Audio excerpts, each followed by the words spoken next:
nascido na rua Sá Freire, no bairro Imperial de São Cristóvão, no Rio de Janeiro, era filho do general Euclides Figueiredo, comandante da Revolução Constitucionalista de 1932. Figueiredo estudou no Colégio Militar de Porto Alegre, na Escola Militar de Realengo, na Escola de Comando e Estado-Maior do Exército e na Escola Superior de Guerra. Ingressou na carreira política ao ser nomeado secretário-geral do Conselho de Segurança Nacional do governo do presidente Jânio Quadros e em 1964 foi integrante do movimento que culminou com o golpe militar de 1964, que depôs o então presidente João Goulart e deu início ao regime militar no Brasil. Comandou e chefiou várias companhias militares durante os primórdios da ditadura militar, como a Agência do Serviço Nacional de Informações, no Rio de Janeiro de 1964 a 1966. Exerceu o comando da Força Pública de São Paulo de 1966 a 1967, do 1º Regimento de Cavalaria de Guardas de 1967 a 1969 e foi chefe do Estado-Maior do 3º Exército em 1969. Indicado por seu antecessor Ernesto Geisel, concorreu para presidente na eleição de 1978 pela Aliança Renovadora Nacional, na chapa com Aureliano Chaves para vice-presidente. Os adversários de Figueiredo eram o general Euler Bentes Monteiro para presidente, com Paulo Brossard para vice-presidente, ambos do Movimento Democrático Brasileiro, com 355 votos, 61,1% contra 226 dados a Monteiro, 38,9%. Foi eleito pelo Colégio Eleitoral. Em sua posse, pronunciou a famosa frase em que dizia que faria deste país uma democracia. O mandato foi marcado pela continuação da abertura política iniciada no governo Geisel. Pouco tempo depois de assumir o cargo, houve uma concessão de anistia ampla, geral e irrestrita aos políticos cassados com base em atos institucionais. Em 1980, extinguiu-se o bipartidarismo instaurado.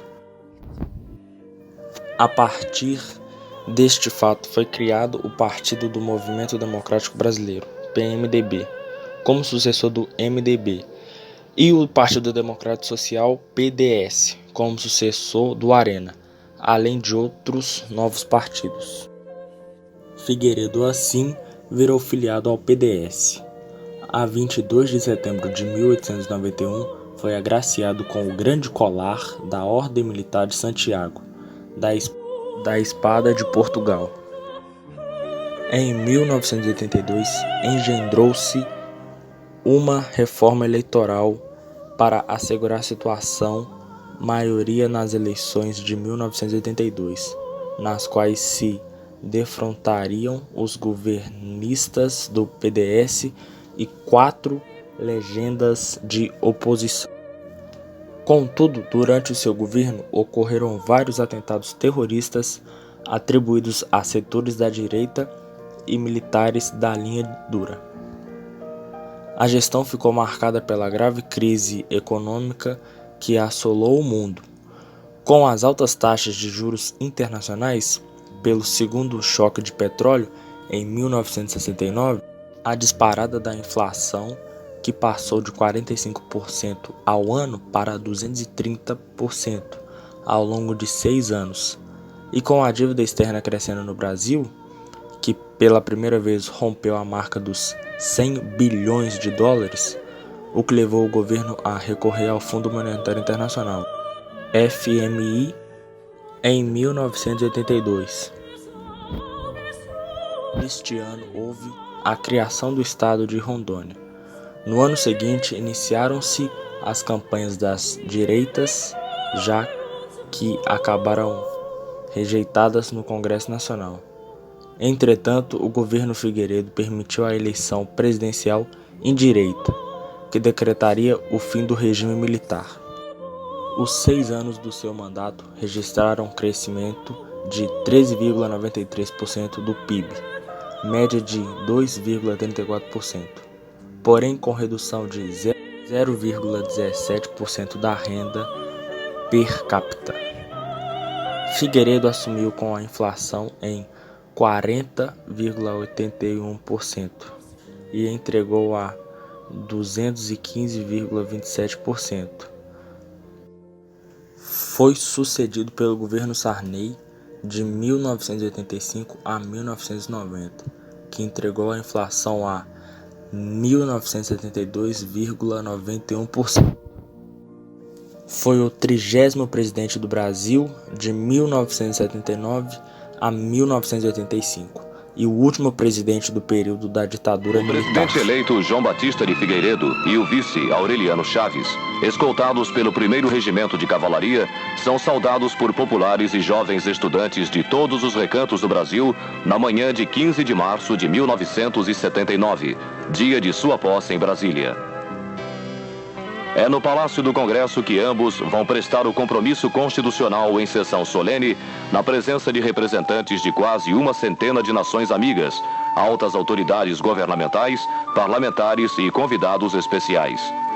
São recebidos pelos senadores Luiz Viana Filho, Lorival Batista, Alexandre Costa, Gabriel Hermes e Gastão Miller, deputado Homero Santos e presidente do STF, ministro Antônio Neder.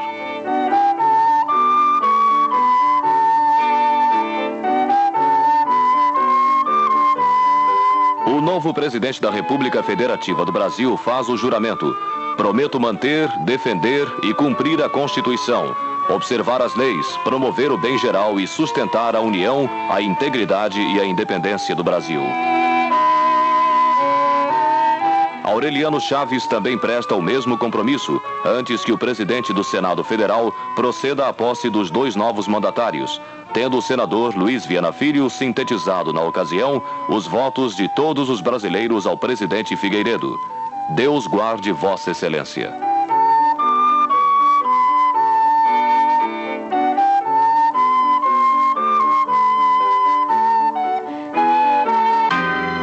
É uma data festiva.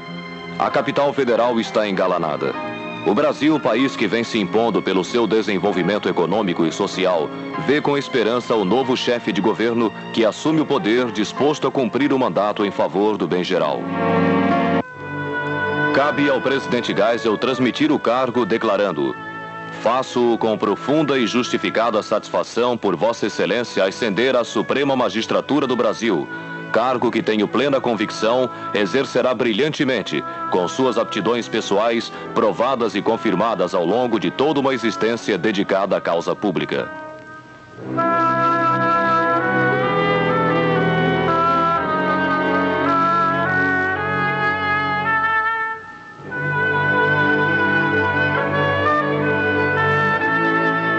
Já com a faixa presidencial, o presidente Figueiredo agradece as palavras de seu antecessor e acentua: é meu propósito inabalável fazer deste país uma democracia. As reformas do eminente presidente Ernesto Geisel prosseguirão até que possam expressar-se as muitas facetas da opinião pública brasileira, purificando o processo de influências desfigurantes e comprometedoras de sua representatividade.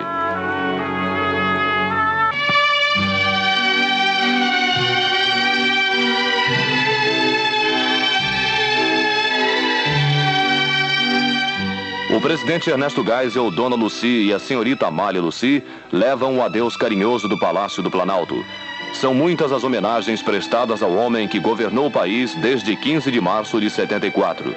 Durante 5 anos, Ernesto Geisel dedicou-se inteiramente à tarefa de gerir os destinos de uma nação que emerge para o desenvolvimento, enfrentando não poucos problemas gerados por crises econômicas mundiais. A cerimônia da despedida é um tocante momento em que se expressam a simpatia e o respeito merecidos pela família Geisel.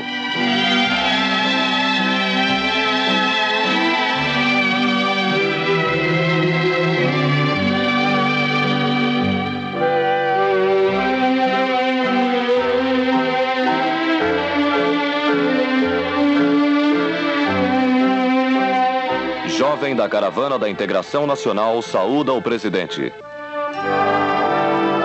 Presidente e vice-presidente e suas esposas acenam para os populares. Acompanhado de Dona Dulce, o chefe do governo se dirige para o local da posse do novo ministério.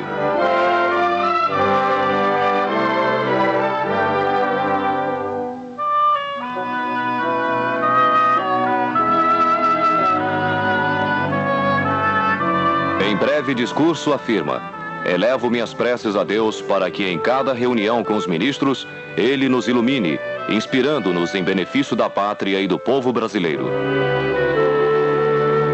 Representantes de 99 nações cumprimentam o presidente João Batista de Figueiredo, e este é um dos pontos altos do dia. Ao tomar posse, o novo chefe do governo afirmara fazer suas as palavras do Barão do Rio Branco. O Brasil do futuro há de continuar invariavelmente a confiar, acima de tudo, na força do direito e do bom senso, e como hoje, pela sua cordura, desinteresse e amor da justiça, procurar merecer a consideração e o afeto de todos os povos.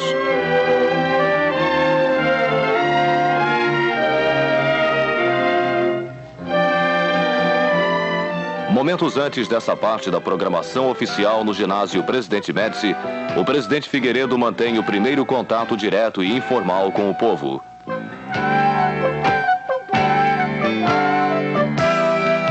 Discursa de improviso, tendo revelado que a partir de sua investidura passava a ter, em vez de apenas 2 filhos e 2 netos, 25 milhões de filhos.